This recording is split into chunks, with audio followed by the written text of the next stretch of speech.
Welcome to Unfiltered. I'm your host, Sarah Jane Foster, and today's guest is a TikTok superstar with over 1 million followers. James Doyle, I'm so happy to have you here. Well, thank you for having me. So your life seems a little bit different than like this year compared to like how long are you going? You're only going like over a year, is it? Yeah, so I started my TikTok account April 2 years ago. So you're looking at probably 20, 21 months. Okay, so where do you think the influencer industry is actually going? People are just sick of the bullshit. You know, I think people are really sick of people just bollocksing and, like I said, thinking they know their shit when they really fucking don't, and they're just good looking and they got lucky with money, or their dad fucking gave them a small loan of $1 million or something. You know what I mean? Like, I think people are just sick of that shit, and people want people they can relate to. I think relatability. Yeah. In an age where, you know, everyone is so overexposed to what's perfect, I think people have an urge to relate to people instead of just like seeing rich people do rich people things. When relatability is like a major factor for why a person grows, they get to the stage where they grow out of relatability. Okay. And like I even struggle with that myself, because like the more like what do you struggle with? Trying to stay relatable. Like if I moved to England, right? Granted, for the first few months, I'm just the Leitrim lad who moved to England. Fair enough, but you get Leitrim / Westmeath. I like to claim you. Okay. Yeah. Well, you know, I'm living in Leitrim now. It depends on the humour. You know, it depends where I'm staying for a while. Well, sorry, I know we're jumping, but I remember like speaking to you probably for one of the first times, and you turned around to me and you said Mars bar, and I was like, huh? I was like, sorry, say that again. And you were like, will we go in your car? And I was like, sorry, how does a guy from Leitrim / Calucan speak like this? Like, where's this accent coming from?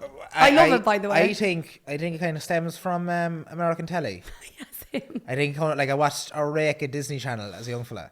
So I think just me AORs sound posh because it's an American AOR. It's a car instead of a car. You know what I mean? I think that's like purely what it's based on. Will you like, say it for us there? Which one? Protein bar. I think my accent's weird, and I thought I was kind of like I get called out the whole time. Oh, this lad's accent is fake. It's like, well, no, it's not. Like sometimes, obviously, depends on the circumstance where I need to exaggerate it, or sometimes I need to lower it. You know what I mean? But just like I can move my accent to where I need it to be. Like you play into a persona that you're needed for in that role. Oh, I can imagine. I always say this to people when I tell them just anytime I'm ever with you out in public, and I do be just mind-blowing. Young kids, like teenagers. I think the teenagers were a little bit apprehensive to come over to you, but the kids were just like right over, and you were so good with them. Yeah, look, it's a weird thing, and I think most of it now is because I stand out like a sore thumb. You know, a big ginger head of me. You know, the mullet. It's the freshest mullet in Ireland, so you know. Love it. But no, it's just like it's a whole different ball game than anything I'm used to. As soon as you see me, you're like, that's definitely him. Like, can't be anyone else. Yeah. So yeah, look, it's. Very unique looking, Jim. Yeah, I'm like a beacon walking around when I'm outside. But look, I don't mind when people come over to me and stuff. And look, I'm happy to take photos and stuff. It's no hassle to me, you know. It takes about 2 seconds out of my day. How do you form relationships now, knowing that people might only want to be pals with you because you're famous?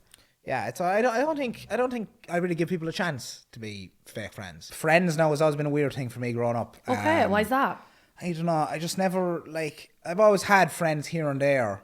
And then, like, I've had a lot of falling out with, you know, old mates of mine and stuff. This is before social media and everything. And so, what you struggled to actually have friendships before you were TikTok famous? Yeah, like, look, just different things that went on in my life. Like, you know, especially when I was in school and stuff, I really struggled with, like, I suffered from eating disorders and stuff. And I went from being, you know, someone who was fairly popular in first, third year, even TY or whatever, to, you know, really feeling rough around the edges, I guess, and it kind of made me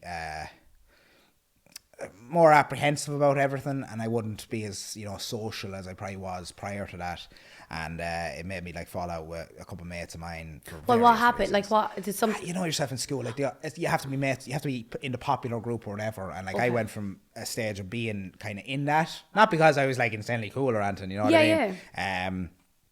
It was just because the class I kind of fell in, you know, I was full of all the sound lads. and I kind of pedalled off the back of that. But then as soon as I went to TY, a lot of my mates moved on into 5th and 6th year when I was still in TY. Okay. And then, that would have been tough though, like it was, seeing your friends yeah. move on. Yeah, it was definitely a weird time for me, but sure, like I made friends, like I'm good at chatting to people. Yeah. So I made friends then with people in my year, but then when we moved into 5th year, they became friends with other people that I didn't really want to be friends with, and then that was a split again. So, you know, holding friendships was always kind of rough for me. But then once I left school, went into college, you know, I made new friends in college. And I think, look, I'm not at all envious over the fact that, you know, I have maybe 3 or 4 close friends to me. And even then, like I say, close friends, I think to any lad watching after, like, who's out of college now, you know, one of your best mates, I mightn't talk to him for like 3 months. You know what I mean? But I'd still call him like my best mate. So like, I think having 4 or 5 or whatever people around you is better than having like a large group. You keep your friends close and your enemies closer. Yeah. You know, you have to keep an eye on them, and you can't let them know that, you know, they're snaky bastards. But yeah, you know, you don't want to go all St. Patrick on them and kick them out. You know, that kind of way. I love it. So like, do you have girls just sliding into your DMs left, right, and centre? That's a yes from James. I have a couple, yeah, but like, have you noticed that like girls slide into your DMs since you blew up? I'll ignore like 90% of them because it's like, sure, what's the point? You know what I mean? I kind of got to say. Now, granted, look, when I was in college, I thought it was the greatest thing ever because I was famous in college. I was like, I'm fucking sick. Oh, you know? wow! But yeah, I fear like within like a month, I was like, well, what's the point here? Like, you know what I mean? Like, what am I really at? So what is the weirdest thing that ever turned you on? Sorry, is James Doyle speechless? Sorry, what is this? Mic check. Is that mic working? She has, I don't know, like smells maybe.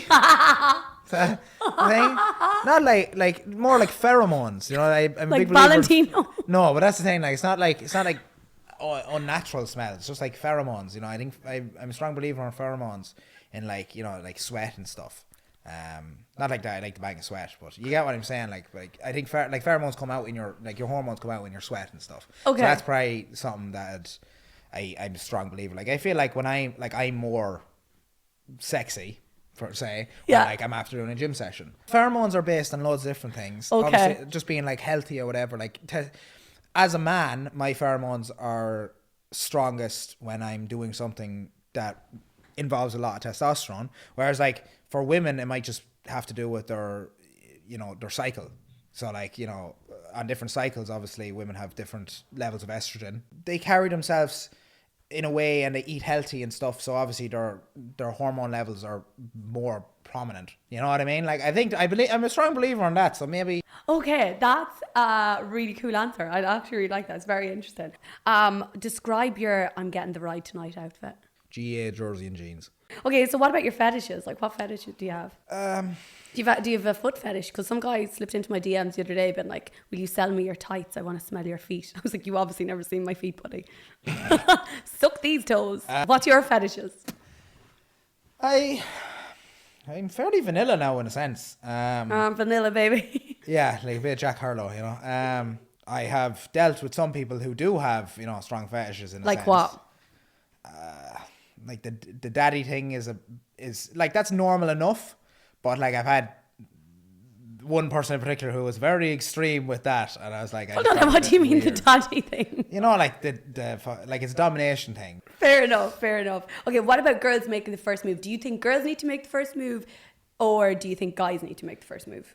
I think people are just too scared of like, look, I'm gonna take it back to like the whole entrepreneurial shit. I think people are just afraid of failure. You know what I mean? Like, yeah. Fuck it, if you get rejected, move on. Like, I think it doesn't matter which side of the board you're playing on. Yeah. Just go for it. Like, worst case scenario, like if you're waiting on the other person to make the move, sure, it could never happen. You know what I mean? Just do it. If you feel like it's gonna happen, just do it. Yeah. And like, so what would you like? Like, what would you? It makes no odds. If I like a girl, I'll approach them. You just go for it. Yeah, vice versa. It doesn't matter. It's fair enough. Because I do find it very hard to trust people in the position I'm in, obviously, because people would want to take advantage of you. Yeah. So you always have to, you know, be second guessing like everyone, and you have to really be able to find out who's being authentic and who's not. Yeah, But, I can imagine. I'm in a good position, and I'm surrounded by, you know, positive people, especially like my family to support me a lot, and any of the friends I hang around with now, like I know do support me, and they're not just kind of like, you know, because I had a few you know, ex-mates of mine reach out then after I got famous, trying to, you know, Hey, want to meet up, buddy? and it's like, lad, I haven't talked to you in about 3 years, you know what I mean? Like, it's Yeah. like, and there was a reason I hadn't. So I just, you know, those kind of things, yeah, I just stay away from that. So no, I'm in a good position. Yeah. With that now, yeah. Were you really confident in school that people kind of felt a little bit jealous of you back in school? No, definitely Okay. not. No, there was no, like, I was a completely different person in school than I am now. Why know? is that though?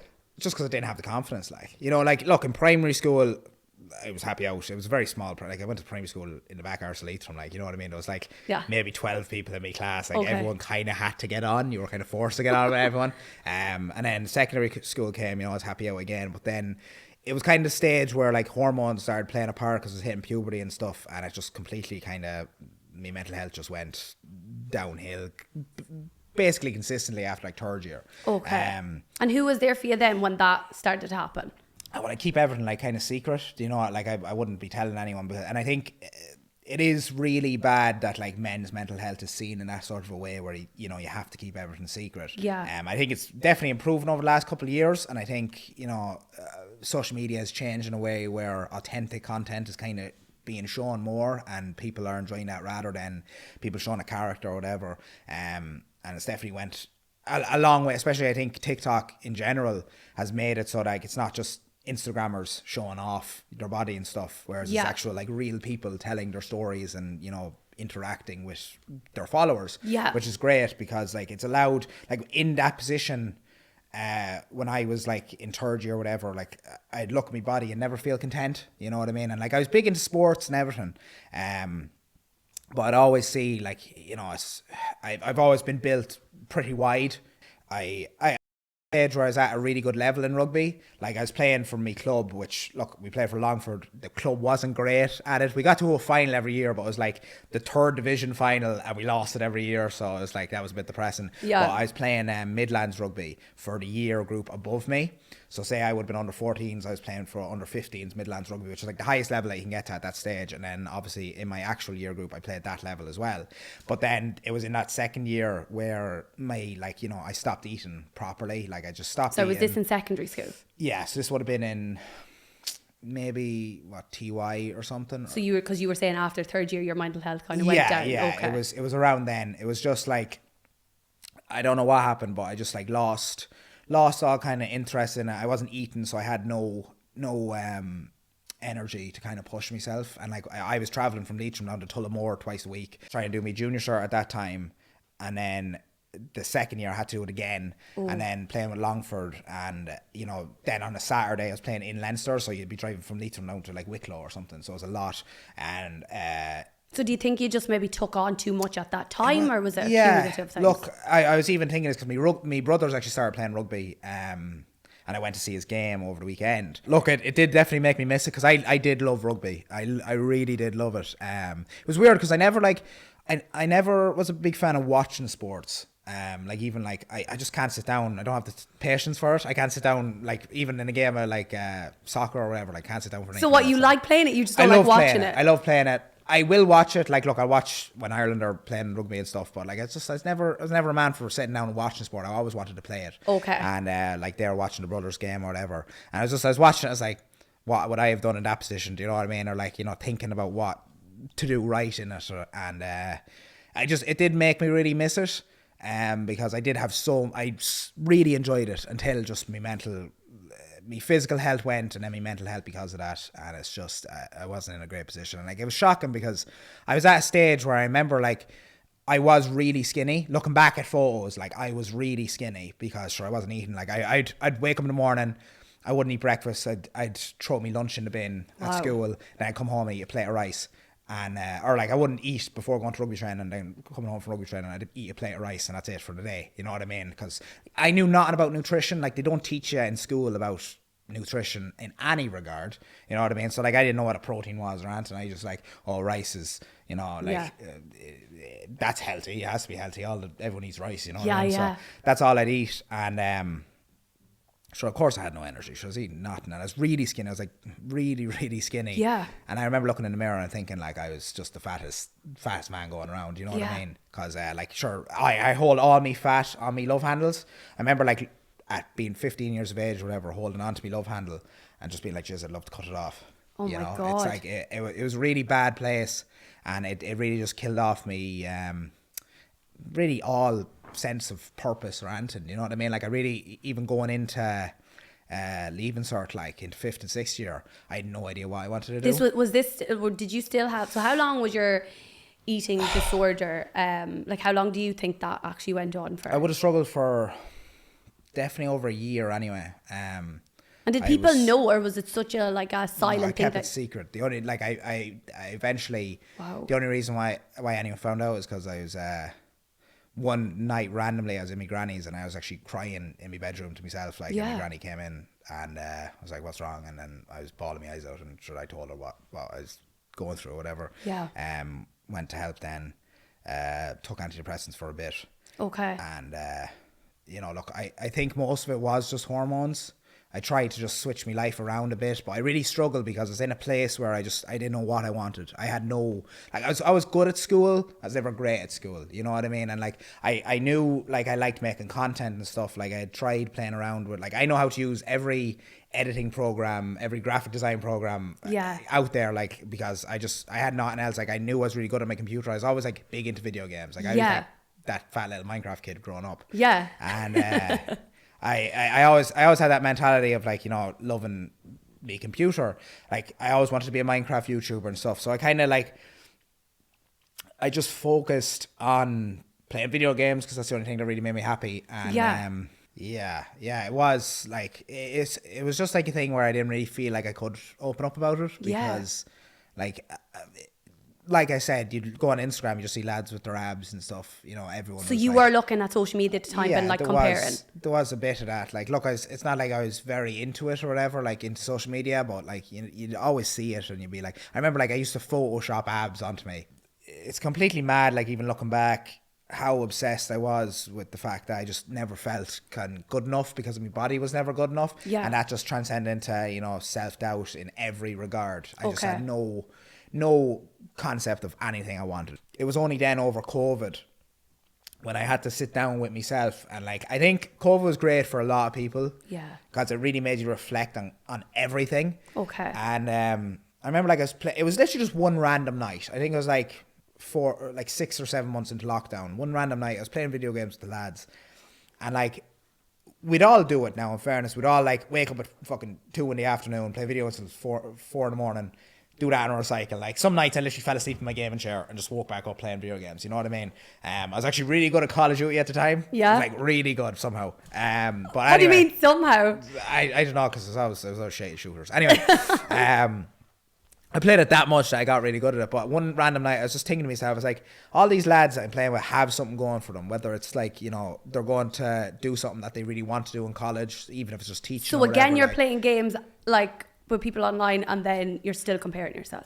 Yeah, so like it would have been all my mates, like, but like, you know, whether they're going on playing sports that they're really good at, they're going into a college course that they're passionate about, whether they're whatever, you know, whether they're in a job already that they're doing. Okay. And like I was always looking at that and thinking to myself, like, I have nothing. Once COVID is over, they'll all go back to living their normal lives. I will be sat here playing video games like a degenerate for the rest of my life. Not that video games are bad, but that's all I would be doing. And if that's all you're doing, living at home, playing video games, like you know, it's like someone that was South Park episode. You know what I mean? Like, and I was like, no, I don't want that. So I decided that night, it was like 4 or 5 months before COVID kind of opened back up stuff. And it was that night I decided I'm going to do something. Yeah.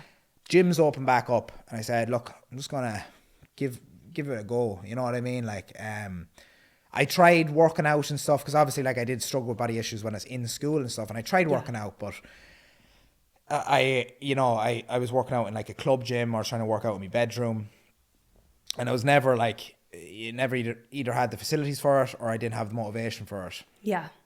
And I decided then that when I go to the gym, and that's all it took me to go to the gym, and then I was like, okay, I'm here now, I have to start working out. So I was like, I just started doing it, and I was like, yeah, I kind of enjoy this. Within like, I just had to give me all for a few months, see how it goes. Within like 2 or 3 months, just going like four or 5 days a week. Me arms started getting bigger. Like I was pretty hefty because I put on a lot of weight over COVID because I was literally immobile. I was just sitting down playing video games, eating all day. So can I just stop you there? Yeah. Like, do you kind of become like obsessed with things? So you were like obsessed with like how you looked, and obsessed with the video games. Now you're obsessed with the gym. Yeah. Okay. So you're on to like, okay, this is just interesting to see. I'm like, anything I do, like it is all I will do for the next however 6 months until I get like just fed up of it. And move on to the next thing. Fair enough. So like, you're in the gym. Yeah, I got into the gym and just gave me all.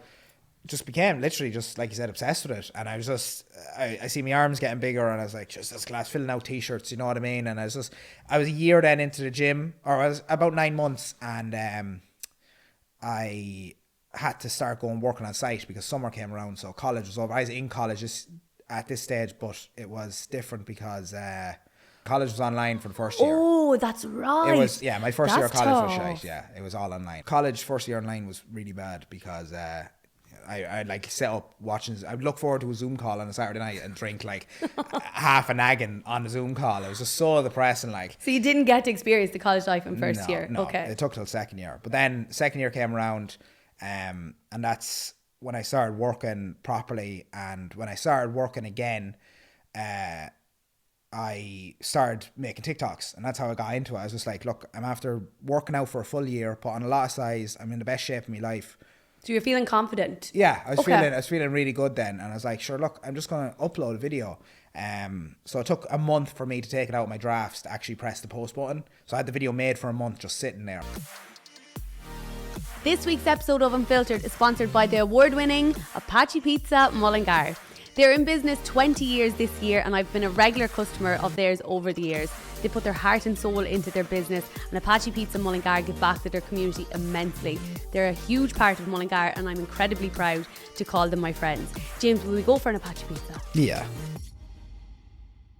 So you're after like bulking up, you're looking fabulous, you're feeling really confident, and you've made a video and it's in your drafts on TikTok. Yeah. And so you've just been scrolling before this. You've never posted before?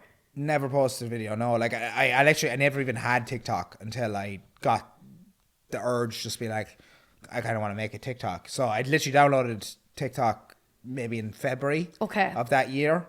So I remember distinctly looking it up. So I only had TikTok for like a month or two, and I was like, yeah, well, I want to post something. So I made a video, I made a little edit of me transformation in some regard. Wow. And went to post it, but I just couldn't build up the confidence to post it because it was a lot, you know, for like a lad in Leitrim to be posting videos of him topless in a bend-done bathroom, you know what I mean, flexing. Like, I was like, you know, everyone in the parish is going to think I have notions, you know, never mind the people I go to college with and everything, you know. So I was like, I don't know if I can. And it was actually my roommate at the time. He basically just persuaded me. It was the last, college was over for the semester at this stage, so I was sitting there for a month, and he just said to me, look, it's now or never, just post it, you know what I mean? And was he posted on TikTok? No, he wasn't. Okay. No, he was just, you know, he was telling me just do it. Like, why was he telling you to do it? Like, what was his motive for telling you that? He knew that, like, I look good in the video. Okay. Like, it was the best shape I've ever been in my life at that time.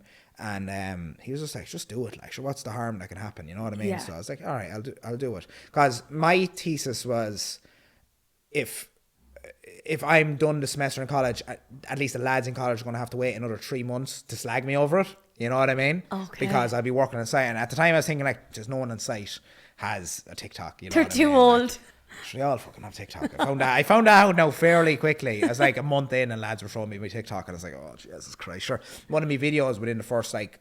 No, keep going back with the first one. Keep telling me about the first one. You'd made it. Well, yeah. I ended up posting it, and then I was like, I just realised, I really enjoy making edits and stuff. So I started doing that, and then I started But did it get a good reaction? Got like 1,000, 2,000 views. Like, for your first video, not bad. It was all right. Like, I remember watching it, like, I'd watch it on loop or whatever, and I'd be like, oh God, I'm worried about what people will think. Okay. No one came across it for a while because I didn't use any Irish tags or anything, so obviously, like, it hit like a UK audience at the start or whatever. So no one mentioned it to me, and I kept posting, hoping no one would see it. Eventually, a couple of lads back home seen it, but I had uploaded like 10 or 15 times at this stage. Okay. And they were like, they were just like, you know, oh, I seen your TikTok. And I was like, yeah, okay, moving on. You know what I mean? Like, I just kind of put it to the side. Then I started, and I'd only make videos like at home at this stage after work. But then I started getting brazen, and I started uploading videos that I started making videos at work or at lunch or whatever. And them ones started to really take off. And like, what were you making? It was mostly sounds. You know, I was just doing sounds, and I was bringing it back to the gym. Or like, it was a lot of, they weren't thirst traps, but they were like, oh, here's me. I work on a site and I'm also, you know, jacked, you know what I mean? Like that type of video, you know what I mean? Okay. Like I knew what I was doing, but like, they weren't, you know, I wasn't obvious that it was a thirst trap or whatever. Yeah. And because I was just confident in myself, and I was like, you know, fuck it, I'll do it. Like, who's going to stop me? And started posting them, that's when I actually reviewed a protein milk one day. That was start of protein on the building site. It was at lunch. Right. So where were the other lads in the hard hats? Like, were they there beside you? It was gas. I was cutting at the time, right? So I was trying to lose the weight, and the lads were gone in for. It was only two of us at the time. We were in the van. I don't know where we were going. I think it wasn't like actual on the site. We were doing maintenance in shops or whatever. So we're in Kildare, right? And in Kildare, down beside Newbridge, there is a filling station, and there's a lovely place that does carveries, and they do full breakfast in there. And we stopped in, and he said, oh, I'm going in for breakfast. And I was like, oh no, I can't, I have my ham sandwiches. Right? So I sat in the car and went to the filling station across the road, got a protein Nutrimino chocolate protein milk. Plug. I'm just not like responsible. Okay, just, you know, my protein called protein bar. But anyway, ended up buying that, and I done a review of it sitting in the van, eating me ham sandwiches. And I was just like, you know, let's just do a review of it. Shite, like, it was literally just me bollocksing on. Like, I think that's the thing that people kind of enjoyed about the reviews, is that anyone who watched them, they didn't really care about the product. It was just like me waffling about what I got up to during the day. It was like nearly like a mini podcast about my day. And I was just like, yeah, chocolate milk is grand. You know what I mean? Like, I was like, yeah, so today I woke up, I had a shite day today at work, lads. Like, I was doing sockets, and I was whatever, you know what I mean? And milk, I give it a 7 out of 10. You know what I mean? So that was basically it. And then I started doing protein bars. And say it again. Protein bar. And then I love it. And that's how that happened. You know, and it was kind of weird because none of them videos actually done very well. Like, maybe 10,000 views at max, which at the time to me was like huge. You know what I mean? And 10,000 views on a video when I only had like a couple thousand followers. I remember you telling me that when you got to 10,000 followers, that was like when you started to notice people changing the way they looked at you. Like, everyone was like, "Oh, that's James Doyle." Yeah, like that's insane. That will never be bet. Like, even like, look, now I know when I hit million followers. James, that video you made. But that's the thing. It was so weird because I loved it. I hit a million. I hit a million, and I felt nothing. This was the night before. So that when I made that video was the day after. I was nearly crying for you. But I don't know what it was. That night that I actually hit it, I remember I was at a gig in Cork. Right? So I was doing an appearance on in Cork, and I was actually with Jim, and I remember saying to Jim, like, it's like, I don't know, I just feel like empty. Now, it's kind of like on a downer a bit. I was like, why though? Why are we on a downer? I don't know. It's just some days, you know what I mean? Like, I just didn't feel great. I was like, but like, was there stuff going on like on your TikTok where you were like, I'm not getting the numbers, I'm not getting... There was nothing. It was just like, sure, I knew I was going to hit a million. You're just having a bad day. Yeah, it just felt so unrewarding that it was just like, I finally realized it was kind of just a number. Do you know what I mean? I was like, okay, I hit a million, now what? You know what I mean? Like, now on to 2. And I remember saying it to Jim that night. I was like, this is like, I just feel like shit, like. And I had that same attitude that entire night, done me gig, came home, went to the hotel, woke up the next morning. I had to wake up at like 8 or something to go somewhere. I had something on really early. Got into the car. I was like, I better make a video. I was literally getting into the car. I still had the same attitude. I was like, I better. So you had hit at 1 million at this time? Yeah. This was the day after I hit it. I was like, I better make a video saying thanks or whatever, you know. Yeah. Like, honest to God, I was just going to fake it. I was just going to be like, oh, thanks very much. And I felt like shit. I felt like absolute shit. Got into the car, put on record. I was about 3 words in, and I just started bawling, crying. Yeah, I know. And I don't know where it came from. I was so unprepared. And it was funny because someone actually commented, they go, Just, yeah, you're trying to be sincere and you had edited the shit out of the video. Sure, if I left the video, it was like recorded for 7 minutes straight, and it turned out to be like a 2-minute video because that other 5 was just me bawling my eyes out. Yeah. And like it came out of absolutely nowhere. I went in with the attitude that I was going to have to just fake some sort of reaction, like, oh, thanks very much. And like I literally, like, this is just being dead honest 100%. Yeah. I just felt shit.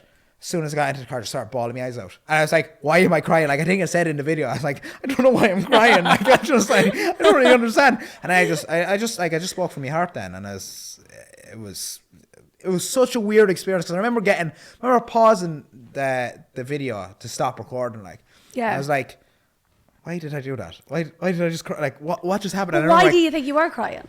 Because obviously I got it why you were crying, but why do you think you were crying? Like, I just don't think it hit me like how mad until I really thought about it. That I was like there by myself, just talking to myself about, like, I just hit 1 million followers. I don't think it actually just hit me. You know what I mean? I think it was just waiting. Because I called my mum straight after. I was like, because she called me that night and I told her I just felt like shit. Like, I was like, no, I'm not in any way. But like, would that be your character to feel like shit? Like, no, like usually like I do feel good about it, but like, look, I'm always driven by the next goal and things. I think that's why I'm doing so well at what I am, because like, even when I see my analytics, like, look, I know people say don't look at your numbers because it will fuck you up mentally, like looking at your numbers too much. Okay. Every day I will get, or not every day, but every like once a week I will look at my numbers and say if I see I hit 70 million views on TikTok this month, which is like an insane number. That's incredible, James. The thing is though, all I can see is going on to the individual day. You know, one day I hit like 30 million views in a day, which was like, it definitely was a big stat boost or whatever. But like, it gets you by, days, like. Yeah. Other days I was hitting like, I hit like 5 million in one day. I hit like 2 million in another day. But one or 2 days I only hit like 400,000, 500,000 views. And all I could think about was, could have been 72 million if I hit an extra a couple 100,000 views. But what will that do for you though? Nothing. It doesn't do anything. But like, that's all I can think of when I see that number. It's like, yeah, but it could have been better. Fuck. If I just uploaded an extra 2 videos that day, I would have got 72 million views instead of 70. That's all I can think about. So like, when I hit the million, I was like, no, I want 2 million. You know what I mean? Like, so like, just to stop you there, when you're talking about numbers, I know we're all gone obsessed with numbers from social media, how many followers we have, how many likes we have. And can you make money from TikTok? Yeah. Like, it's Jesus Christ. Like, I never go back to working on sites. Like, the fact that I like put so much, like, I was even there, I was driving home from Sligo this morning. Yeah. And I seen someone on the side of the road with a hard hat in their hand, high vis on, and they're obviously waiting for a lift at like 7 a.m. Like, I remember, it just took me as a flashback. I was at 4 a.m, like 2 years ago, I was waiting outside my front door, waiting to get a lift off one of the lads to bring me onto the site. Like, and I just remember, I was like, God, that was so depressing. Don't ever bring me back. I was like, I can never do that. I just can't do that again. Like, it's such a weird world. And like, look, some days are tough, obviously. Like, not every day is going to be sunshine and rainbows. Of course. But like, just, I'm in the most blessed position ever. Yeah. I love my job. I have a real passion for creating content. It's mad. So I've always been into it. And like, just the fact that I'm in a position where I can make money off my hobby is like the craziest thing ever. Like, you can't go into it thinking you're going to make money. Like, I came into it just wanting to make videos. Yeah. So I just kept doing it. And then I was like, yeah, I'm actually pretty good at this. And then it was only in the last year that I started turning it into a job. Like, I was earning money longer than a year. Like, maybe like, I was earning money now a year and maybe 6 months or so. That's incredible. But I wasn't earning real money because no one would take me seriously, because I was like, sure, I was cursing and all my content was half-arsed and stuff. Whereas I've taken the last year especially to professionalize myself a bit more and to be actually taken serious. Yeah. And like, it is really hard being 21 and not like, no one takes you serious at 21 years of age. And like, I don't blame them. You know what I mean? Like, there's a reason why we have like most expensive car insurance, just for an example. You know what I mean? Like, you're basically like, I am a completely different person than I was last year. I'm a completely different person than I was the year before. And you should be. Yeah, like, exactly. You absolutely should be. It'd be a bit weird if you weren't. Yeah, that's the thing. If you're not showing self-growth, like, you know, there is something wrong. But like, next year I'm going to be a completely different person than I am this year. Vice versa, you know. And it is really hard to be taken seriously and to kind of present yourself in a way that I am a professional in what I do. Like thankfully I'm in a place where like my content is based on, like it is based on what I do day to day. So like, no matter what I do, as long as I'm doing something half interesting, like I really do struggle when I have nothing to make content about. So like I had my worst month ever in December. I had my best month ever this January. So creative block in December. It's just because it wasn't even creative block. I was just doing nothing. Whereas like I went to Morocco for a week and I pushed like I think 20-30 million views that week or something. Once I can think of an idea to make content, like even there I was putting out it doesn't even have to be something extravagant that I'm doing. Like I went to Morocco, like I said, that was big. Obviously you can make content about that. Anyone who has So did you just go to Morocco just to make content? A sense of me, like a part of me did. A part of me, like, look, I wanted to go on holiday anyway, but like I work more on holiday. So who went with you then? I went with my mate. Like I went with Alfie's my mate. We met in college or whatever because we were in the same course, and we went on like basically on a limb on a holiday last year to Malta. And then we went, it was coming to the last day of the holiday. We had flights booked home and we were like, sure, we don't have college for another 3 days. We'll just go to France. So we just booked tickets to France. I love that. In Malta. So we're like, fuck it, why not? So we said we'll go to Morocco this year because it was the cheapest tickets you could get. It was 20 quid a ticket. So he expected you to be creating content? Because if I told him, look, I'm going to be making content every day. Like I'm going to be making. Now, James, did you pay for him like for his holiday? Because I did not. Sure, he got to do his own thing. Like he just was in the videos, you know what I mean? Like okay, and he didn't mind. So like no, people, mind, no. Yeah, like people that are around you, they're obviously going to know when they're with you that like this is your life, this is what you're going to do. Yeah. But do you have boundaries though? In a certain regard, like family events. Would you have the phone out? No. Like it's only if I need to make a video on something. You know what I mean? Like if I'm in Morocco, I know the potential is there to make a video. Whereas like if I'm at like family dinner, like it's like I'd really be forcing content, and I don't want to do that. It's only if something happens naturally. Like I was putting out the bins over Christmas, and I was like, Jesus Christ! Literally, I was putting out the bins, and I needed to. I made a video on it. I needed a video. Went right? 2 million views. And I was like, I needed to jump on the bin to get the bin seen down it. so I could put it in. Yeah. It went viral. I got like 2 million views of me just being like, oh, look at me jumping on the bin. You know, like that's genuinely, it was just like, that's how the thought process works. It's like, I need a video. All right. I'll do me chores anyway. I put out the bins. I was like, yeah, I can make a video about this. Stuck it up. But what's the long-term plan? As in regarding like, do you want to make, like, are you self-branding yourself? Do you want to make yourself a business? Like, what is the goal with your TikTok and all of these figures and all these 2 millions and 3 millions? At the moment, I'm just trying to leverage my views or my stats into working on telly. Okay. So going on to telly now is my main priority. I've done a bit of work for the RT Player. And look, I've been trying to get me headed. See, the issue is, if it's up to me, I can work my whole life to get somewhere. That's why I'm so good at TikTok, because I upload a shit ton because I know I need to get there. Whereas when you're trying to get onto telly and stuff, it's always up to someone else. If you keep working, it might never come. You know what I mean? You can work as hard as you want, it might never come. But the thing is, you have to keep working just in case you get lucky. But I was shocked when you told me that you wanted to be on TV because, like, people your age don't really watch TV. Yeah, like I don't really watch TV. Why do you want to be on TV? Like, why do you want? What is it? It's just an ego thing. It's all just an ego thing. You know, like I said, I love the honesty, but you're on Unfiltered, so hit me with it. James Doyle has a big ego. You have to have a big ego in this industry. Like, if you don't have a big ego, you're in the wrong industry. But I wrote about this in my college dissertation, talking about the ego, how like you use it as a driving factor, because the ego basically just pushes you to the level that you have to be at. And if you have a fragile ego, like, you're not going to get there because you're going to be too stuck in things that don't happen instead of things that you want to happen.